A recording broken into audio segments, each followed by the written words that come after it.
Hello दोस्तों, कहानी सुनने के बाद प्लीज़ चैनल को सब्सक्राइब करना ना भूलें। घर के आंगन में आज गोबर का लेप हो रहा है। शांति अपनी मामी का हाथ बटा रही है। मामा रमेश अपनी छोटी सी रेड़ी को तैयार कर रहे हैं।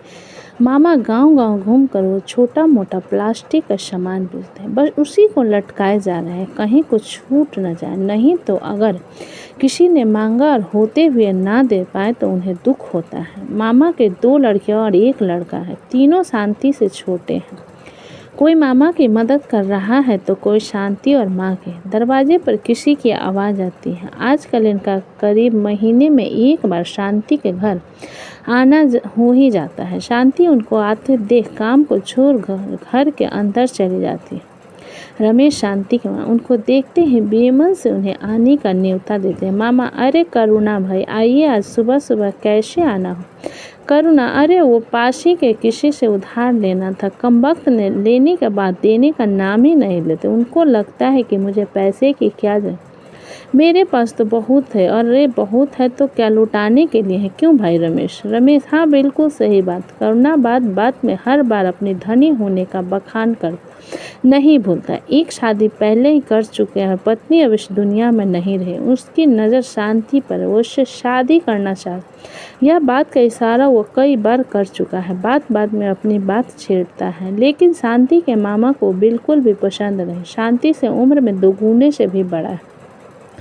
थोड़ी देर बाद फिर वो घूम फिर कर उसी बात पर आ ही जाता है जिसके लिए वो आता है। करुणा, अरे रमेश, तुम कुछ सोच विचार रहे हो क्या? कोई लड़का देखा शांति के लिए? तुम तो दिन भर घूमते हो, कुछ खबर है कि अब क्या बातें उड़ने लगी है? रमेश, अरे कैसी बातें? करुणा, अरे भाई मैंने सुना अब यह बात उड़ गई है। शांति शुभ नहीं है, कोई दोष है। एक तो माँ गुजर गई, दोबारा जब से यहाँ से तुम भी परेशान हो, कोई तरक्की नहीं हुई। मामी यह बात सुन रही है और उनके चेहरे के हाव इस बात का सबूत देते हैं कि वो भी इस बात को कहीं ना कहीं ना मानती है। रमेश, अरे ऐसा नहीं, कौन फैला रहा है? ऐसा तो कुछ नहीं है। करुणा, फिर 2 बार पहले बात बनते बनते कैसी रह गई? रमेश, वो तो थोड़ा हड़बड़ाहट। करुणा, अरे बात कुछ भी हो, लेकिन बात के बाद सब लोग बना ही लेते हैं।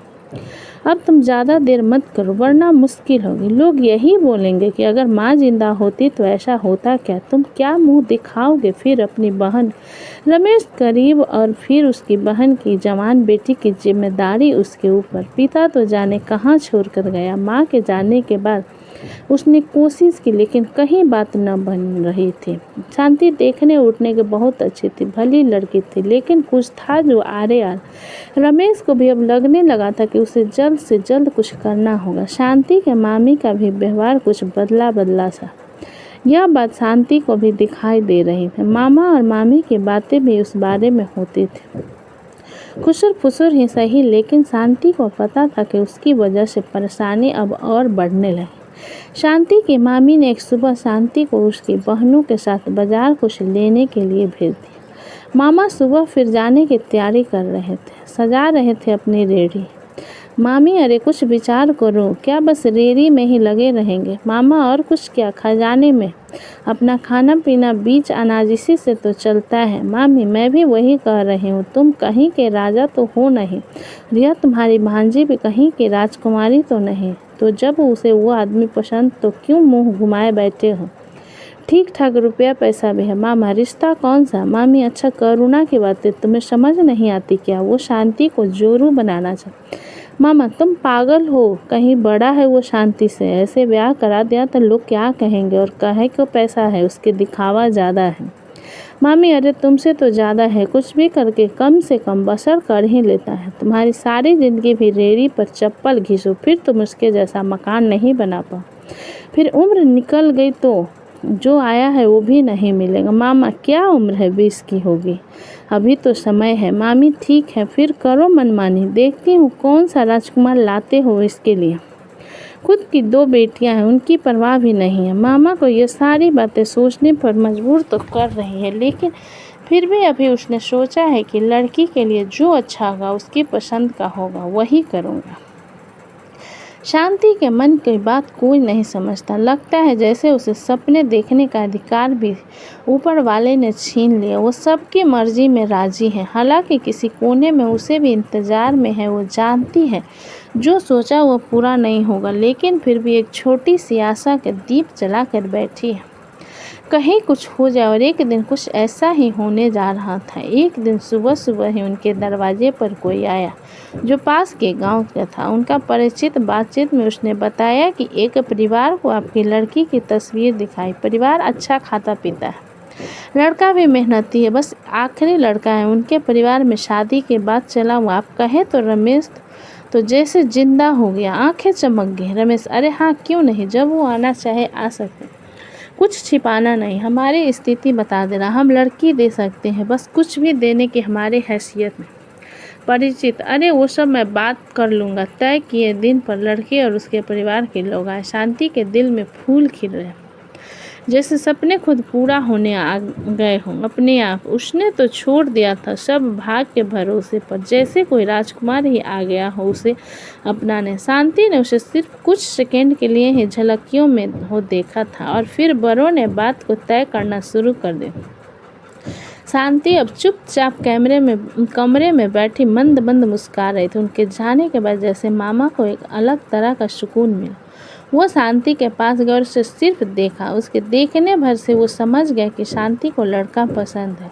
वो ऊपर वाले सब यही दुआ कर रहा है कि अब उसका घर बस जाए, कोई मुश्किल ना हो। शादी वाला दिन आ ही गया।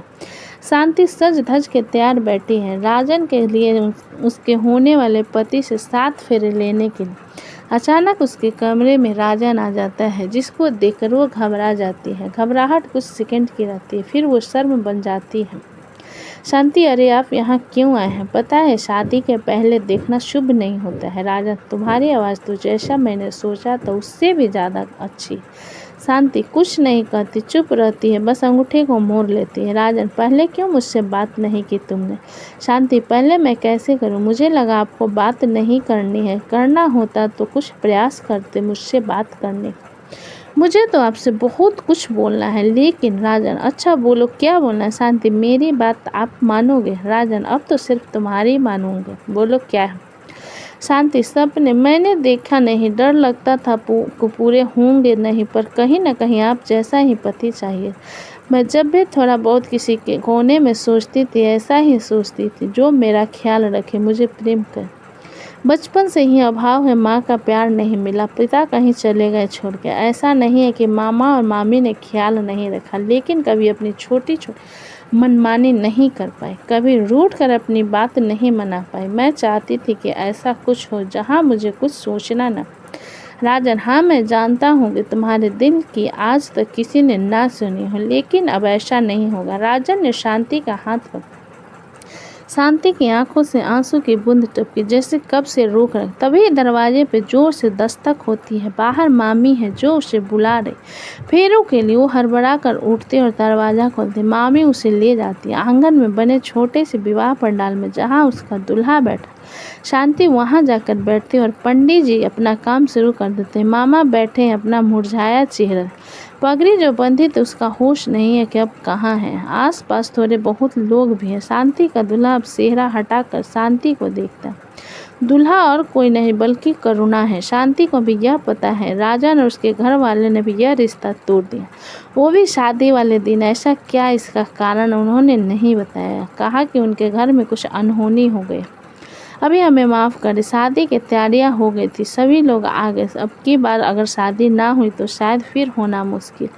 करुणा वहीं था, उसने इस बात में अपने लिए एक अवसर देखा और सभी के सामने फिर अपनी बात रखी। गांव वाले ने उसका साथ दिया और मामी ने भी फिर उसके मामा को सुनना ही पड़ा। शांति को यह बात पता चल गई थी कि उस समय कमरे में वो कल्पना कर रही थी, अगर सब ठीक होता तो वो राजन से किस तरह बात करे। वह 10 मिनट की कल्पना उसके मन की थी, वो उसके मनचाहे 10 मिनट थे। उसके बाद एक बार फिर वो चल पड़ी अपनी किस्मत के साथ लड़ने। आपको यह कहानी कैसी लगी हमें कमेंट में ज़रूर बताएं। तो कहानी अच्छी लगे तो प्लीज़ चैनल को लाइक करें, सब्सक्राइब करें एंड शेयर करें। कहानी अच्छी लगे तो प्लीज़ चैनल को सब्सक्राइब करें, हमें अपना सपोर्ट दें, अपना कीमती समय